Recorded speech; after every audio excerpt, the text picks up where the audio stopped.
Hello everyone, welcome to agriculture Adda 24/7। Agriculture Adda 24/7 पे आप सभी लोगों का स्वागत है। तो गाइस, जितने भी एग्रीकल्चर के स्टूडेंट्स हैं, चाहे आप बीएससी एग्रीकल्चर के हों या बीएससी हॉर्टिकल्चर के हों या इवन बीटेक एग्रीकल्चरल इंजीनियरिंग के हों, मतलब बीटेक एग्रीकल्चर के हों, आपके लिए आया है एक बहुत ही बड़ा अपॉर्चुनिटी।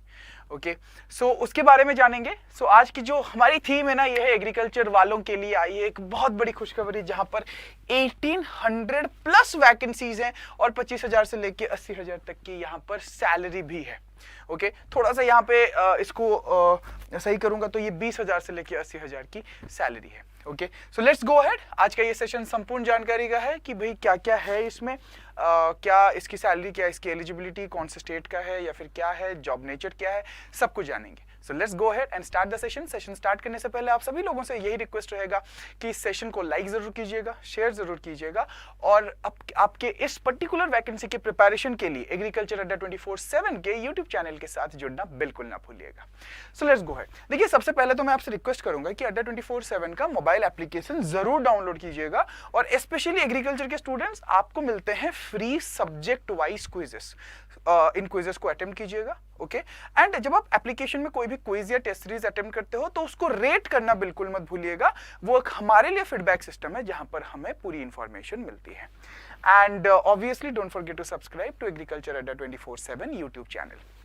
आप जो पहला स्लाइड यहां पर देख रहे हो, ये आपके नोटिफिकेशन का पहला पेज है। सो ये जो नोटिफिकेशन है या रिक्रूटमेंट है, that this has been released by MPESB, मतलब एमपी एम्प्लॉयज सिलेक्शन बोर्ड, जो हिंदी में है कर्मचारी चयन मंडल, जो कि भोपाल में है। सो सबसे पहला ओके, अब इस पर्टिकुलर रिक्रूटमेंट में मल्टीपल पोस्ट्स के वैकेंसीज आई हैं। डायरेक्टर की पोस्ट के लिए है, SADO senior agriculture development officer, SHDO senior horticulture development officer, lab technician, उसके बाद यहाँ पर हमारा जो आज का फोकस है MP RAEO एंड RHEO, इनके वैकेंसीज हैं। तो हमारा आज का जो सेशन है वो RAEO और RHEO को लेके है, तो हम उस पर फोकस करेंगे। Let's go ahead. तो यहाँ पर आप देख सकते हो। सो स्टार्टिंग करते हैं। पहला जो आपका ऑनलाइन एप्लीकेशन का डेट है, मतलब स्टार्ट डेट है, जो रजिस्ट्रेशन का है, वो 17 अप्रैल है, मतलब 17 अप्रैल से है। और साथ ही साथ जो आपका आवेदन पत्र भरने की अंतिम तिथि है, मतलब last date of registration is 1 May. लेकिन आप 6 मई तक कोई भी चेंजेस आपको करने हैं वो आप कर सकते हो, लेकिन ध्यान रखिएगा चेंजेस ना ही करना पड़े तो बेटर है, क्योंकि उसके लिए भी आपको अलग से कुछ चार्जेस देने पड़ेंगे। नेक्स्ट आता है एप्लीकेशन फी। तो अनरिजर्व्ड के लिए 500 रुपीज का फी है और अनरिजर्व्ड के अलावा जितने भी बाकी स्टूडेंट्स हैं, आप सभी लोगों के लिए 250 रुपीज का यहाँ पर फी है। ओके, नेक्स्ट, और जो बैकलॉग वैकेंसीज के जो स्टूडेंट्स जिन्होंने पहले अप्लाई किया था अगर, तो उनके लिए किसी भी तरह का शुल्क नहीं है। ठीक है, चलिए नेक्स्ट आगे बढ़ते हैं हम लोग इस पे। और यहाँ पर आपके एग्जाम का जो ड्यूरेशन है वो 3 घंटे का होगा। सबसे खुशखबरी यहाँ पे ये है कि एग्जाम का डेट तक इन्होंने दे रखा है कि जो अलग अलग एग्जाम्स हैं वो 15 जुलाई से स्टार्ट होने वाले हैं। इतने सारे मल्टीपल पोस्ट्स हैं कि ऑब्वियस सी बात है कि एक दिन में तो एग्जाम होगा नहीं, तो 15 जुलाई को ये एग्जाम्स आपके स्टार्ट होंगे और अलग अलग डे पे अलग अलग शिफ्ट्स में होंगे। हर दिन 2 शिफ्ट होगा यहाँ पर, जो कि आपका शिफ्ट 1 और शिफ्ट 2 है। ये जो आप देख रहे हो ये ना अलग अलग कैटेगरी के पोस्ट हैं, एक ग्रुप 1 है, एक ग्रुप 2 है। ठीक है, अब इस ग्रुप के अंदर भी सब ग्रुप्स हैं। ठीक है, सो ग्रुप 1 सब ग्रुप 1 कुछ पोस्ट्स हैं, ग्रुप 2 सब ग्रुप 1 कुछ पोस्ट्स हैं। क्लियर है गाइस?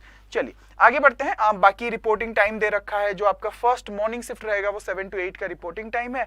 8:50 to 9 इसके बीच में आपको 10 मिनट दिया जाएगा अपना जो डायरेक्शंस नहीं होते हैं पेपर के स्टार्ट होने से पहले, उसको पढ़ने के लिए। 9 बजे आपका एग्जाम टाइम होगा, 9 से 12। उसी तरह आफ्टरनून में 12:30 to 1:30 रिपोर्टिंग टाइम है। ठीक है, 2:20 to 2:30 आपको दिया जाएगा 10 मिनट डायरेक्शंस पढ़ने के लिए, एंड 2:30 से 5:30 आपका एग्जाम होने वाला है। नेक्स्ट अगर हम देखेंगे, यहाँ पर है अहर्कारी अंक। सो बेसिकली ये है आपका क्वालिफाइंग मार्क्स। ठीक है, अगर मैं इस क्वालिफाइंग मार्क्स की बात करूं तो जो अनरिजर्व्ड कैटेगरी के स्टूडेंट्स हैं, आपको मिनिमम 50% लाना पड़ेगा। लेकिन सर 50% किस में से लाएं? देखिए, 200 क्वेश्चंस होंगे। 100 क्वेश्चंस आपके सब्जेक्ट स्पेसिफिक नॉलेज का होगा और 100 क्वेश्चंस आपके होने वाले हैं जीके, जो कि जनरल नॉलेज सामान्य ज्ञान है, जीएस जनरल साइंस सामान्य विज्ञान, हिंदी, इंग्लिश, मैथ्स, रीजनिंग जो कि आपका और हाँ रीजनिंग के साथ साथ कंप्यूटर है।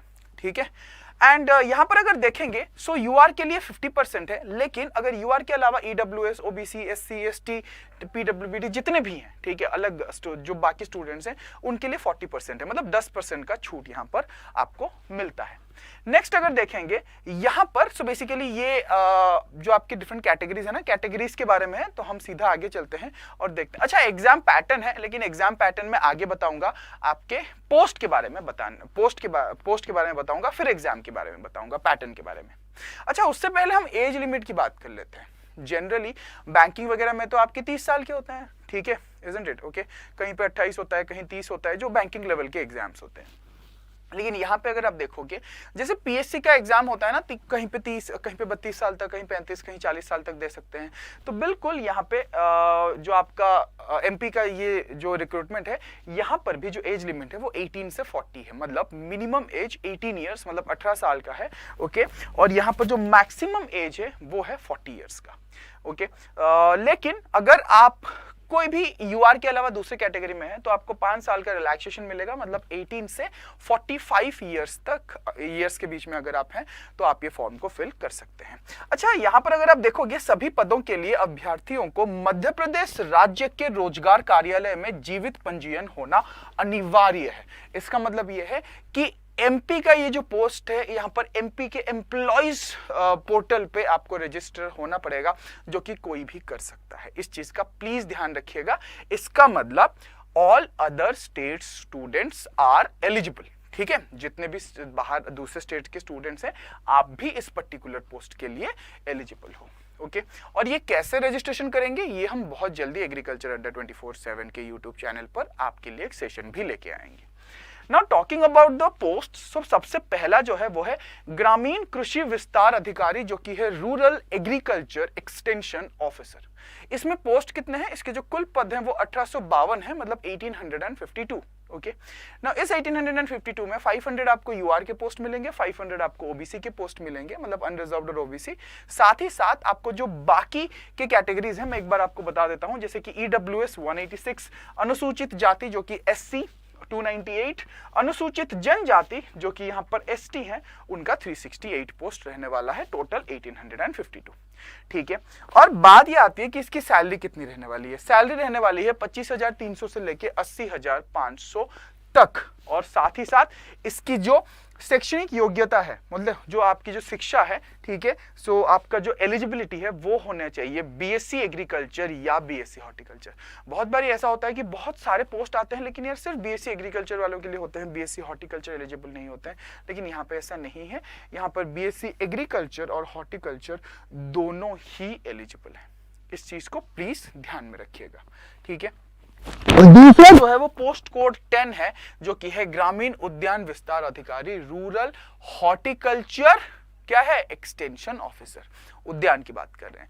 यहाँ पर जो पोस्ट है वो कुल पदे 52 है, मतलब 52 है, ओके। इस चीज का ध्यान रखिएगा, जिसमें यूआर के 12 हैं, 15 ओबीसी के हैं, 5 ईडब्ल्यूएस के हैं, एससी के 9 है और एसटी के 11 पोस्ट हैं। अब इस पर्टिकुलर पोस्ट के लिए again BSc agriculture, BSc horticulture के स्टूडेंट्स तो एलिजिबल हैं ही, लेकिन यहाँ पे एक और एलिजिबिलिटी, एक और डिग्री के स्टूडेंट्स भी एलिजिबल हैं, जो कि है बीटेक एग्रीकल्चरल इंजीनियरिंग, ठीक है। अब हॉर्टिकल्चर के बाद में बहुत बार ऐसा होता है कि वर्षा मैम इंजीनियरिंग की क्लास ले रहे हैं और स्टूडेंट्स आके पूछते हैं, मैम क्या इंजीनियरिंग वालों के लिए कोई जॉब नहीं निकलती है जैसे एग्रीकल्चर वालों के लिए निकलती है? अब तो आपके पास अपॉर्चुनिटी है। अब ये मत कहना कि सर ओनली 52 है। भाई अगर आप तैयारी करोगे तो ओनली 52 से आपको कोई मतलब नहीं है, आपका सिलेक्शन होना जरूरी है, राइट। नेक्स्ट यहाँ पर जो आपका वेतनमान है, अगेन ये 7th पे कमीशन के हिसाब से है, जो कि 7वां वेतनमान है, और 25,300 से लेके 80,500 के बीच आपका यहाँ पर, सॉरी ये आप 20,200 से लेके प्लस आपके जो भी टीएडीए वगैरह होंगे वो यहाँ पे इंक्लूड होंगे। Clear guys? चलिए अब आते हैं हम एग्जाम पैटर्न पे। देखिए एग्जाम में आपके दो सेक्शंस रहेंगे 100 क्वेश्चन में के। एक सेक्शन में आपका प्रोफेशनल नॉलेज या सब्जेक्ट स्पेसिफिक नॉलेज हम जिसे कहते हैं वो रहने वाला है, उसका डिटेल सिलेबस भी दे रखा है यहाँ पे, उसको डिस्कस करेंगे। दूसरा यहाँ पर है सामान्य ज्ञान जो कि जीके है, सामान्य हिंदी जो कि हिंदी है, सामान्य अंग्रेजी जो कि इंग्लिश है, सामान्य गणित जो कि आपका मैथ्स है, सामान्य तर्किक योग्यता जो कि आपका रीजनिंग एबिलिटी है, सामान्य विज्ञान जो कि आपका साइंस है, एवं सामान्य कंप्यूटर ज्ञान जो कि आपका कंप्यूटर नॉलेज है। आप अगर देखोगे तो यार हर सब्जेक्ट से पहले सामान्य लिखा है। इसका मतलब ये है कि आप जो भी तैयारी करोगे ना वो बहुत ही बेसिक तैयारी होनी चाहिए। ठीक है, आपको बहुत ज्यादा डेप्थ में बैंकिंग, ऐसे बैंक में जैसे बहुत ज्यादा पढ़ते हैं हम, शॉर्टकट्स को सीखने की कोशिश करते हैं, इतनी सारी चीजें यहाँ पे जरूरी नहीं होंगी। आपको बेसिक चीजें आनी चाहिए, basic math, English, reasoning, GK, GS और साथ ही साथ कंप्यूटर एंड हिंदी। ठीक है, प्लस आपका संबंधित विषय मतलब आपका सब्जेक्ट स्पेसिफिक नॉलेज। ओके, तो टोटल 200 क्वेश्चंस है यहाँ पर। अगर मैं संबंध जो यहाँ पर आपके प्रोफेशनल नॉलेज की बात करूं तो यहाँ पे सबसे पहले जनरल एग्रीकल्चर दे रखा है। आपने अक्सर देखा होगा जो ईयर्स, हिस्ट्री, इंस्टीट्यूट्स, ठीक है, इनके बारे में पढ़ना है। एग्रोनॉमी की बात करें तो major crops of Madhya Pradesh, obviously भाई गेहूं से स्टार्ट करेंगे, right. Agro techniques of major field crops मतलब वही क्रॉप जो पैकेज ऑफ प्रैक्टिसेस है ना वो पढ़ना है। Farming systems and sustainable agriculture, आजकल बहुत सारे एग्जाम्स में ये पोर्शन पूछा जा रहा है। ओके, बहुत ही छोटा पोर्शन है लेकिन बहुत ही इंपॉर्टेंट भी है क्योंकि जनरली स्टूडेंट्स को इसके बारे में बहुत ज्यादा नहीं पता रहता है बिकॉज ग्रेजुएशन में बहुत ज्यादा पढ़ाया नहीं जाता है। Introduction to agro meteorology, agro climatic and agro ecological zones. देखिए जो एग्रीकल्चर की हमारी टीम है उसमें ये जो एग्जाम है उसके लिए कुछ सर्टेन फैकल्टीज आपको पढ़ाने वाले हैं जिनके अलग अलग सब्जेक्ट्स की एक्सपर्टीज है। जैसे मैं यहाँ पे आपको एग्रोनॉमी, सॉइल साइंस और एग्रीकल्चरल इकोनॉमिक्स पढ़ाने वाला हूँ, मतलब ये जनरल एग्रीकल्चर, एग्रोनॉमी और सॉइल साइंस जो इस पहले स्लाइड पे आप देख रहे हैं। लेकिन यहाँ से एक पर्टिकुलर पोर्शन हीना मैम पढ़ाने वाली हैं जो कि एग्रो मेटियोरोलॉजी है। ओके, सॉइल साइंस की बात करें तो सॉइल साइंस का composition, physical, chemical, biological, essential plant nutrients, integrated nutrient management, ये सब सॉइल साइंस का हिस्सा रहेगा। ठीक है, इस चीज और साथ ही साथ प्रॉब्लमेटिक सॉइल्स, मतलब सॉइल्स में किस किस तरह के प्रॉब्लम्स देखने को मिलते हैं, उनका रेमेडी हम कैसे कर सकते हैं, ये सारी चीजें। क्लियर गाइस, ये समझ में आ गया होगा। नेक्स्ट आता है soil and water conservation, watershed management, ये पोर्शन भी मैं यहाँ पर डील करने वाला हूँ। ठीक है, फिफ्थ में आता है प्लांट फिजियोलॉजी जहां पर absorption, translocation, metabolism of nutrients, photosynthesis, ये हिना मैम पढ़ाएंगे जो कि आपका बेसिक बॉटनी भी आप कह सकते हो, लेकिन थोड़ा सा यहाँ पर प्लांट स्पेसिफिक चीजें ज्यादा होंगी, मतलब crop specific, not exactly plant. वैसे बॉटनी की बात करें तो प्लांट तो है ही, लेकिन क्रॉप स्पेसिफिक होगा। ठीक है, नेक्स्ट अगर देखेंगे तो क्रॉप इंप्रूवमेंट, ये आपका बेसिक जेनेटिक्स और प्लांट ब्रीडिंग है जो प्रतिभा मैम डील करने वाली है। अब आता है हॉर्टिकल्चर। ठीक है, हॉर्टिकल्चर के लिए आकाश सर ऑब्वियसली डील करेंगे। यहाँ पे फ्रूट साइंस, स्पाइसेस, उसके बाद नर्सरी मैनेजमेंट, प्लांटेशन क्रॉप्स वगैरह, लेकिन यहाँ जो ये वेजिटेबल का पोर्शन है ये प्रतिभा मैम डील करने वाली है, बाकी आकाश सर डील करेंगे। उनमें क्या प्रॉब्लम्स होते हैं, उनको प्रोडक्शन कैसे किया जाता है, किसी भी तरह का फिजियोलॉजिकल डिसऑर्डर्स या फिर पैथोलॉजिकल डिजीजेस उनको मैनेज कैसे किया जाता है, एटसेट्रा। फिर आता है प्लांट प्रोटेक्शन जिसमें आपका पैथोलॉजी और एंटोमोलॉजी दोनों ही आ जाते हैं। एंटो का पोर्शन प्रतिभा मैम डील करेंगी और पैथोलॉजी का जो पोर्शन है वो यहाँ पर डील करने वाली है। कौन डील करने वाली है? हिना मैम। ओके, चलिए नेक्स्ट एग्रीकल्चरल इकोनॉमिक्स, ये पोर्शन यहाँ पे मैं डील करूंगा। प्रोडक्शन इकोनॉमिक्स आपका यहाँ पर है नहीं, सो बेसिकली जो फार्म मैनेजमेंट का पोर्शन है ना वो हम लोग डील करने वाले हैं यहाँ पर। ओके, प्लस मार्केट के बारे में कि भाई मार्केट कैसे होते हैं, क्या क्या टाइप्स के मार्केट होते हैं, रूरल मार्केट क्या होता है, primary, secondary, wholesale, retail market, okay, forward market, spot market, तरह तरह के मार्केट के टाइप्स है। ओके, मोनोपोली क्या होता है, डुओपोली क्या होता है, ओलिगोपोली क्या होता है, वहीं पे अपोजिट साइड पे मोनोप्सोनी, डुओप्सोनी, ओलिगोप्सोनी क्या होता है, and what is the difference between these and monopolistic competition. ठीक है, इस तरह की चीजों को हम डिस्कस करेंगे। ओके, नेक्स्ट आता है एग्रीकल्चरल एक्सटेंशन एजुकेशन। अब ये जो पोर्शन है ये आकाश से डील करेंगे और अगर जरूरत पड़ी तो मैं भी कुछ इसमें कुछ पोर्शन जो है वो डील करूंगा। ठीक है, so this is your syllabus. Okay, फिर से एक बार देख लेते हैं आवेदन पत्र का जो भी डेट है 17/4/2023, 17 अप्रैल आपका एप्लीकेशन का फर्स्ट स्टार्टिंग डेट होगा। 1/5 मतलब मई तक आप एप्लीकेशन भर सकते हो, लेकिन चेंजेस 6 तारीख तक कर सकते हो। ओके, नेक्स्ट यहाँ पर अगर आप देखोगे आपको ऑनलाइन परीक्षा का विवरण मिलेगा। अगेन 3 घंटे का एग्जाम है, 200 नंबर का यहाँ पर आपका पेपर रहेगा, इस चीज का प्लीज ध्यान रखिएगा। ओके, नेक्स्ट अगेन यहाँ पर आप देखोगे परीक्षा का शुल्क जो कि अनरिजर्व्ड के लिए 500 रुपीज है और बाकी जो स्टूडेंट्स हैं उनके लिए 250 रुपीज है। ठीक है, जितनी बार चेंजेस करोगे 60 रुपए आपको कायोस्क या फिर पोर्टल का भरना पड़ेगा और 20 रुपए हर एक चेंजेस के लिए। ठीक है, अब सॉरी 20 रुपए अगर आप खुद से चेंजेस करते हो, 60 रुपए अगर आप कोई कायोस्क से चेंजेस करते हो जाके। ओके, क्लियर है? ये देख रहे हो 40 रुपए जो एक्स्ट्रा पोर्टल के लगते हैं वो लगेंगे। नेक्स्ट, क्योंकि ये एक स्टेट एग्जाम है और सारे इंडिया के स्टूडेंट्स एलिजिबल हैं, इवन नेपाल के स्टूडेंट्स भी एलिजिबल हैं, तो एक क्वेश्चन आता है कि सर क्या इसके सेंटर जो है ऑल इंडिया में होंगे? जी नहीं, 8 सेंटर होंगे, भोपाल, इंदौर, जबलपुर, ग्वालियर, रतलाम, सतना, सागर, उज्जैन। ठीक है, इन 8 सिटीज में आपको 8 सेंटर मिलेंगे। ठीक है, और सेंटर आपको आपके एडमिट कार्ड में ही पता चलेगा। नेक्स्ट, नागरिकता एवं स्थायी निवासी से संबंध में, क्योंकि बहुत सारे स्टूडेंट्स अगेन कमेंट्स में ये भी पूछेंगे कि सर कहाँ लिखा है, क्या हम एलिजिबल हैं? तो देखिए बहुत क्लियरली मेंशन है। ठीक है, पद पर नियुक्ति के लिए उम्मीदवार, मतलब जो एस्पिरेंट्स हैं, जो एक पर्टिकुलर जॉब के लिए अप्लाई करना चाहते हैं पोस्ट के लिए, भारत का नागरिक होना चाहिए, कहीं नहीं लिखा है एमपी का नागरिक होना चाहिए, नेपाल का नागरिक हो सकता है यदि, ठीक है, यदि नेपाल का नागरिक है तो मध्य प्रदेश सिविल सेवा भर्ती नियम 1961 को लागू नियम के अंतर्गत प्रमाण पत्र दिया जाना आवश्यक है, मतलब रेसिडेंशियल सर्टिफिकेट चाहिए होगा।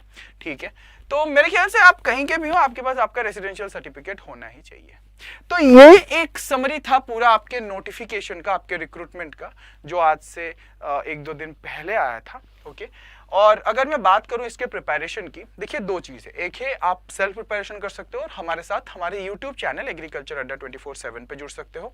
जो क्लास की टाइमिंग रहेगी ना, वो होने वाली है 1 बजे 1 PM। ठीक है, लेकिन इसके साथ साथ जो भी मटेरियल्स चाहिए, अगर आपको एक्स्ट्रा क्लासेस चाहिए तो वो उसके लिए आप इस बैच में जुड़ सकते हो। इस बैच में क्या मिलेगा? बहुत बारी आप लोगों ने बोला है सर हमें ना एक कंप्लीट बैच चाहिए जिसमें सब कुछ होगा। अब सब कुछ होगा का सेंस क्या है? यहाँ पे सब कुछ होगा का मतलब है बैच में आपके क्लासेस होंगे।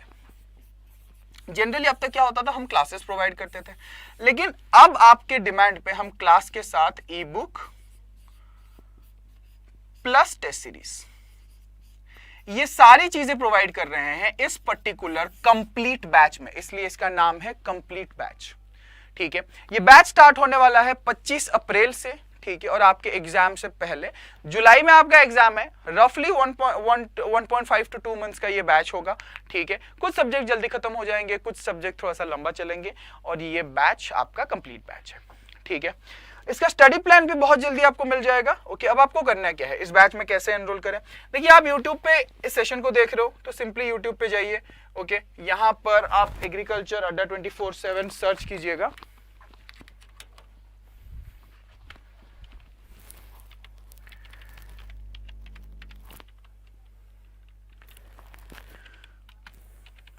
एग्रीकल्चर अड्डा 24/7 सर्च कीजिएगा। जैसे ही आप सर्च करेंगे यहां पर आपको वीडियो मिलेगा। ठीक है, आप कोई से वीडियो में जा सकते हैं। रिसेंटली अभी थोड़ी देर पहले मैंने एक कंप्लीट बैच डिटेल्स का भी वीडियो बनाया था। ठीक है, इसमें अगर आप देखोगे आपको डिस्क्रिप्शन में यहां पर मिल जाएगा। अब डिस्क्रिप्शन की अगर बात करोगे, आरपी, आरएईओ, आरएचईओ बैच मिल जाएगा, और साथ ही साथ एक गूगल फॉर्म मिलेगा जिसको आप लोग भर सकते हो अगर आपके कोई क्वेरीज हैं तो।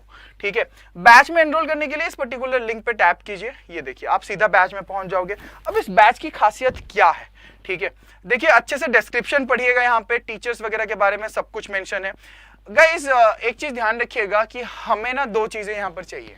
ठीक है, सबसे पहला है हमें चाहिए एग्रीकल्चर के क्लासेस, दूसरा है जीके जीएस, बाकी क्लासेस भी चाहिए। लेकिन क्या ये फिजिबल है कि हम सारे क्लासेस लाइव करें? जी नहीं, क्योंकि जब आप बाकी क्लासेस लाइव करोगे तो आपको 8 से 9 घंटे वहां चाहिए और 4 घंटे एग्रीकल्चर के लिए चाहिए। 12-13 घंटे अगर क्लास करोगे तो आप सेल्फ रिविजन कब करोगे? इसलिए हम एक लेके आए हैं ये एक बैच जहां पर आपको प्रोफेशनल नॉलेज मतलब एग्रीकल्चर के लाइव क्लासेस मिलेंगे, और साथ ही साथ इसके जो general knowledge, English, Hindi, maths, reasoning, science और कंप्यूटर है, इसके रिकॉर्डेड क्लासेस मिलेंगे। अब इसकी खासियत ये है कि आपको जो लाइव क्लासेस हैं उनके साथ अलग से डाउट सेशंस भी मिलेंगे। एनरोल करने के लिए आपको बाय नाउ पे जाना है। यहां पर देखिए कोड है APR75, लेकिन जब आप इसको अप्लाई कर रहे हो तो ये 2249 का है। अब यहां पर मैं आपको एक दूसरा कोड बताऊंगा जो आपको अप्लाई करना है, जो कि है Y291। अप्लाई कर दीजिए, 2069 हो गया। अब अगर इससे भी ज्यादा आपको डिस्काउंट चाहिए तो आपको करना क्या है, अड्डा 24/7 का मोबाइल एप्लीकेशन डाउनलोड कीजिए। आपको अगेन वहां पे लिंक मिल जाएगा कमेंट में। ठीक है, डाउनलोड करने के बाद उसमें आपको इस बैच को ओपन करना है। एग्रीकल्चर का कैटेगरी चुनिएगा, उसके अंदर आपको एमपी का ये बैच दिख जाएगा। वहां पर Y291 का कोड यूज कीजिएगा। ठीक है, प्लस यहाँ पे कुछ कॉइन्स आएंगे। जैसे ही आप कॉइन्स पे टैप करोगे आपको 100 रुपीज का 99 रुपीज का एक एक्स्ट्रा डिस्काउंट मिल जाएगा और ये बैच हो जाएगा 1970 रुपीज का। सो 1970 रुपीज में आपको बैच, आपको टेस्ट सीरीज और ई बुक सब कुछ मिल रहा है, ईच एंड एवरीथिंग। ठीक है, so this is it guys. Okay, मिलेंगे बहुत जल्दी एक और सेशन में और अगेन यहाँ पर पूरी डिटेल्स के साथ। Till then take care, bye bye, stay safe और हमारे साथ 1 बजे हमारे क्लासेस में जुड़िएगा एग्रीकल्चर अड्डा 24/7 के यूट्यूब चैनल पर। Take care and bye bye.